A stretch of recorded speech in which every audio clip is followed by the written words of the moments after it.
if the life of an average man burns like a candle, then the life of an average woman is like a damn flamethrower. And I want you guys to really like have that sink in. I had a conversation with an ex and she was talking about how she met some rich dude who funded her entire trip to Europe. He would spoil her with all these lavish gifts. She told me she had met a professional football player, American football, and he took her out on these amazing trips, and he even had they even like hooked up in an elevator. And I really like sat back and like digest that information because I would never be exposed to a life like that. For example, I wouldn't have the Dallas Cowboy cheerleaders messaging me and saying, "Oh, let's have a good time. Let's spend some time together." I would never have like a Beyonce or Rihanna or whatever flying me out on a private jet and taking me on these trips to Europe. And they say that like privilege is blind to those who have it or something like that. Maybe I'm butchering the phrase, but it makes me think about how the dating dynamics are, and how the dating market as a whole is. During my debaucherous days, maybe just about a year ago, I matched with, well, first of all, it was pretty difficult to match up with somebody, somewhat decent. But I matched up with this one person and they just beat the threshold, at least the pictures did. And she wanted to meet at some bar, chit chat or whatever, have some food or whatever. So I met up with her, and then looking at her, I'm like, yo, like she said she was younger than what she looked like. So she was like, extremely like not an attractive person, overweight white woman, just smelled bad. This not somebody that I would be, caught like in the same room as. And on top of that, she tried to make me like sort of, for lack of a better word, like audition for her. Like I was still, she tried to make it seem like I still had to like compete for her. Like she was someone that was of such, great value. And at that point, I'm looking at the dynamics of everything, and I'm like, why am I even here? Like, this is gonna sound kind of messed up, but like, she's like a stain to me. She doesn't bring anything to my life. She's a stain to me, and with me, I'm like a garnish to her. I'm complementing her life. So even with somebody who was like probably, I mean, honestly, dude, she's probably like pushing 50. Like, this is somebody who was older. I, as a younger dude, I still had to, charm her, entertain her, pay for her drink or whatever. And I'm like, this dynamic is completely messed up. Someone who on that spectrum, for example, this is what people would consider a leftover woman. And I'm not saying that in the whole like, I guess like Kevin Samuels leftover woman. This is someone who is leftover in terms of like her own demographics, her own I guess community or whatever. So what she did was she went to another community to see if she can find suitors in that community. So essentially black men, me, I was taking someone that people within her own community would refuse to touch. And it made me think about, well, first of all, everybody here already knows about the whole hypergamy. Well, hold on. First of all, this is your boy Wonder. Thanks for joining my stream. And sometimes I just jump right into the topic. Okay, so it brings me into this hypergamy scale here. So this is someone who's like right over here, a 3 essentially, and she can punch above her weight class and get top tier men. She can get top tier men. And what they say here in the manosphere is like, you have to work hard, you have to hit the gym, you have to self-improve, you have to make money, you have to, like there's all these prerequisites before you can even enter the dating market. Like you have to, for lack of a better word, you have to be damn near like a perfect man. And when you do all that stuff, I don't think people in the community talk much about this, but you're essentially becoming a target. You're not a high value man, you're a high value target. Like now you're on this upper enchilada of men. And at that point, the women who are done having fun or having, a good time, and they're hitting, like, 29, 30 years old, they're looking at you like, okay, let me, grab a seed from you. Let me tie myself to, the club is, the club is running out. Let me tie myself onto something before the lights come back on or whatever. So you're a target at this point. And another thing that I wanted to address is, like, why are you competing to be a target? There's a video that Manosphere Highlights Daily, they posted, and I'm gonna play that, and it probably sheds a bit of light into the dating markets. I'll see you guys at the end of the video. Let me just move myself over. Okay, so this is a woman's experiment with Tinder. Let's play it. Tinder right now. Yeah, Tinder. What are you doing on Tinder? Finding some really cute and attractive guys. Because I have all these Tinder guys, Yeah. However, Tinder is like so easy. I'm just like black men. Black man. Black men.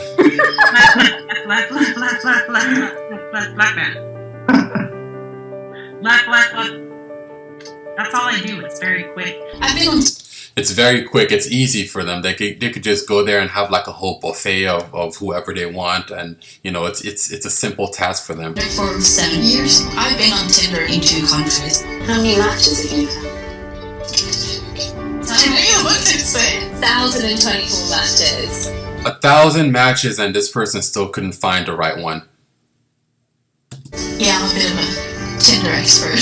You can say that. So what is the percentage of men that you see on Hinge or Tinder that you're proposing to them to go for coffee? Me personally, it's very minimal. No, what is it? Are we talking 10%, 1, a fraction? 2%. 2%. So 2. And I'm not even asking. I will say yes.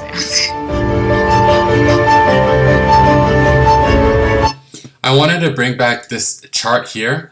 I'm probably not going to bring it up in this video, but black men are pretty much like the cleanup crew. I feel like from what I've observed, they're pretty much like the ones who are willing to take anything. So the single moms will take them. The overweight white women will take them. The black women who are hyper masculine and disrespected as on every term will take them. And I have another little theory about that. I was reading what's her name, Ayana Sister Ali's book, The Black Male Understanding of Black Women, and with that it made me think that I think with the dynamics between black men and black women have like an innate hatred, like damn near hatred of black men, and they'll talk about it pretty openly. Similarly, the greater masses, they view black men as like almost like insufficient, like we have to overcompensate. So the black men who date outside, they're drastically dating someone who's drastically beneath them in terms of like the sexual marketplace. I wanted to bring this. I played already. I wanted to bring this topic into discussion. This is someone who has six bodies on that. I'll play it and I'll shed some light on my interpretation of the clip. So you sleep with six guys a night. Mm-hmm. So like, would you slot them in like 7 p.m., 8 p.m., 9 p.m., 10 p.m.? Yeah. Yep. Okay. And then I would even. Oh, sorry. No, go ahead. I'd say. You guys see the similarities between the way she looks and the way the other lady looks in the beginning of this? See? You guys see the similarity? See, I'm not crazy. I'm not making this up. These are, like, in this channel, I try to, put the patterns together and make sense of things. Look how similar she looks compared to this one. This is the same archetype of women. And it'll make more sense too once I would even have like my backup guys to where it was like, if this guy didn't come tonight, then I would invite this guy, and then if he did come, if the first guy did come, then I tell the other guy, oh, I'm busy, like I can't, make it or whatever. So that like did you have a spreadsheet like in Excel? Kind of, yeah. I mean, I had to write people's names down because it got like so insane. Yeah. Okay, so what's the most amount of men you've hooked up with in a 24-hour. Also, while this plays, I want you guys to also look at the body language of some of the women. Like, look at her body language. I think this one here, her. Like, look at the body language that they display. Probably like. Closer. Oh, sorry. Probably, I think 6 is like the most. 6 is the most. Yeah. But was that pretty regular to have 6? That wasn't the regular. Oh, that was just okay. Yeah, that was when I was like, I was like really depressed, and when I'm depressed, like I am going out. Look at her body language. Were you using protection? No. Not using protection either. Okay. And you were meeting. You said almost all of these guys from Tinder or dating apps. Tinder, well, I got kicked off. I got permanent off Tinder. They will not have me back. Okay. Maybe for the best. Yeah, now maybe it is, for the best. obviously. But yeah. Okay, so, I usually say this question for a little later on in the show. Do you have a sense of how many men you've slept with? Yeah, it's not. Look at her body language. Look at this one's body language. Okay. Let me go into why I'm bringing up body language so much, and I'll save the rest of the film for later. So this hypergamy chart here. Shout out to Roll Tomasi. I actually snagged this from his website. But there is the girls who are upset. They're conventionally, significantly more attractive than she is. She's actually slim, symmetric, long hair. Like she has all the indicators of beauty. So what this face describes is the top women. The top women are being the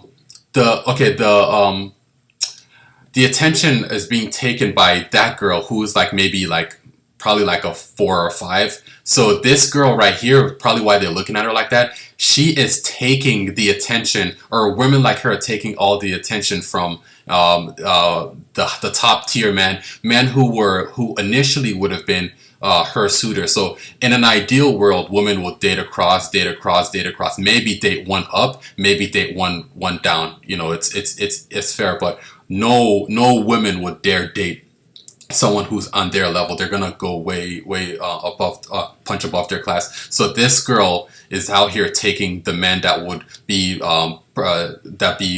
essentially allocated to these upper echelon of women. And let me just play the rest of the video. It's honestly, it's not like 300 or anything. It's like 136, I think. Look at her face, bro. Which is a lot, but sure. Yeah. Okay. See, and then the thing too is like they can't. In our culture, it's bad. You can't really even shame women for that. The whole like feminism empowerment is like you can't shame women for doing anything bad. And then they also like to conflate like sexes to be the same. So for example, men cannot get on here and line up 8 to 12 women and say, oh, you guys all come through, you every hour I'll have a new woman. Men don't have the capacity to do that. Even someone like a top tier man probably doesn't even have like the capacity to do that. But someone who is low tier, hasn't really even accomplished anything in life, she has the ability to do something like that. And that's why I say like this, in terms of like life experience, they are a flamethrower. Women are insatiable. Like men are comfortable with like the mundane, the quote unquote boring, the regular 9 to 5 lifestyle. Like the typical man, if they want to do something fun, they'll probably, the stereotypical thing is like they'll go fishing or something, which is a boring thing if you think about it.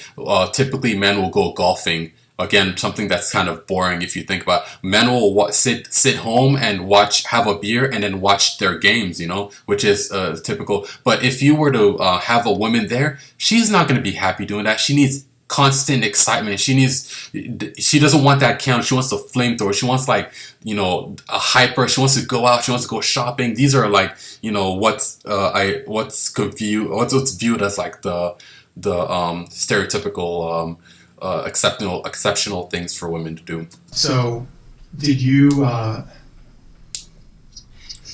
have like a million questions. Yeah, no, it's a crazy thing. Yeah, that's like, what? Yeah. Okay. And would you say that what's the most in like a week? Because you said 6 in a day in 24 hours. Or like a week. Yeah, on average, it would probably be like like if I wasn't like deep into it, like 2 to 3 times a week. But I was also like acting out. Like I would like flash my neighbors and stuff, and like if I was just like, I don't know, yeah.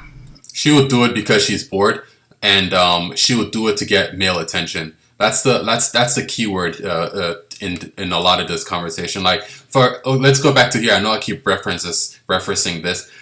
The men here, they're trying to get sex. Women here, yes, it's a dating marketplace. They're trying to get sex, but also what's almost more important to sex is attention. Like I'm of the belief that women like attention as much as sex, or if not, then they like attention more than they do sex.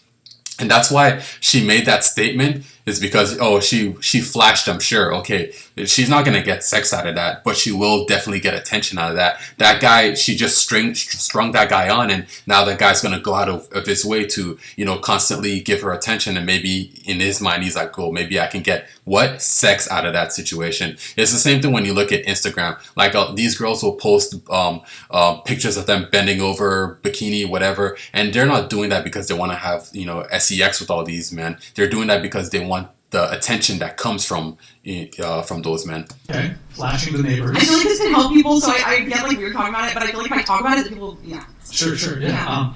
So okay, how much per week though? Or sorry, what was the most in a week? Probably like 2 to 3. Well, no, but you said there were 6 in the night. Yeah, but on average, it was like 2 to 3 per week. 2 to 3 new guys. Yeah, but like for consecutive like 1 to 2 months, it was like. But is there one week where there was just like you went on a tear and it was like 20 dudes? Yeah. How did you know how much the most in 1 week? Like 30, 20, 30? Not 20 to 30. It's probably like 8 to 10. Oh, okay, yeah. 8 to 10. So that one, the 6 in the night, that was just you went hard. Yeah. You went hard. I went okay. Sure. And then what about in the month? What's the most in a month? Most men you've hooked up with in a month? Probably like. It's 8 to 10, and some of y'all boys ain't even getting laid. And then this one out here, she doesn't have to hit the gym. She doesn't have to, learn games. She doesn't have to, make 6 figures. You just be whatever, and then she can get 8 bodies in one night. I don't know, like maybe like 20. Yeah. 20. Okay, yeah. Got it. And so you said, bro, look at her face, bro. Look at her face, bro. And so you said you were meeting these men from dating apps. What was your procedure? Like, would you kind of make the move?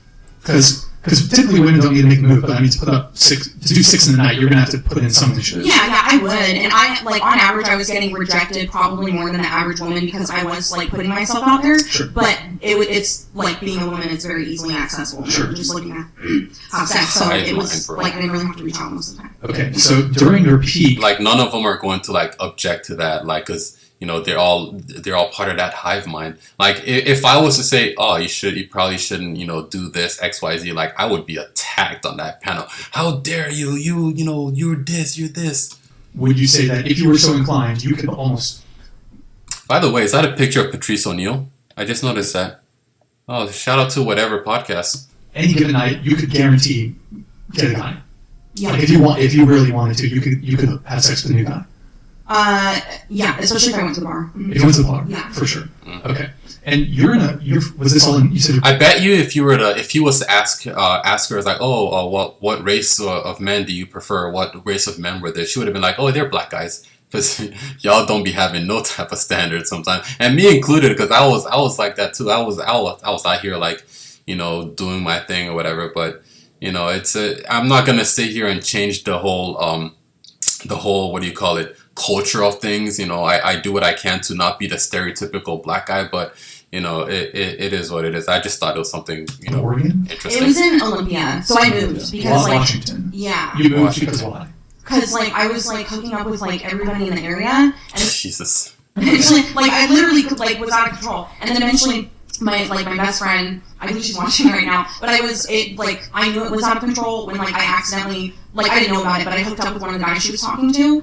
And she told me about it, and I felt horrible. And then it really that was my bottom, and it really hit me that it was this behavior is out of control for me, and I need help. So I went to rehab in Los Angeles. Okay, did the guys that you were hooking up with? Did they know that you were hooking up with a bunch of other dudes, or was it mostly one night stands? Some guys did. So I used to. I don't know if I should say the restaurant that I worked at. I used to work at a sports bar in Olympia, and I literally was such. I literally would like sleep around with any new that guy that walked in the door. So like I made a reputation of myself there of like where it was like, dude, she's like crazy. Yeah. But Okay. most of the time, no, they didn't care, you know. Okay. Yeah, so that's the end of that. And then the thing too is like once she's done with her whole like experience, she's probably for the most part she's probably not gonna be done with it. She'll just like maybe slow it down a little bit. But once she hits that that wall or that certain age or whatever, then that person who's over here is gonna say, "Oh, what happened to where all the nice men at? I just want someone who's gonna take me out. Just the bare minimum, all that stuff." So she's gonna now go to this guy who got no type of play. He's gonna go to this guy and be like, "Oh, just give me the life I deserve, and treat me like a princess and all that stuff." And another thing too, shout out to her because like I'm sure like a lot of these girls, they have similar experiences, but they wouldn't come out and say it. And she only said it because what did I say is more important to sex? She just wants the attention. All right, that's it, guys. I'll catch y'all in the next one.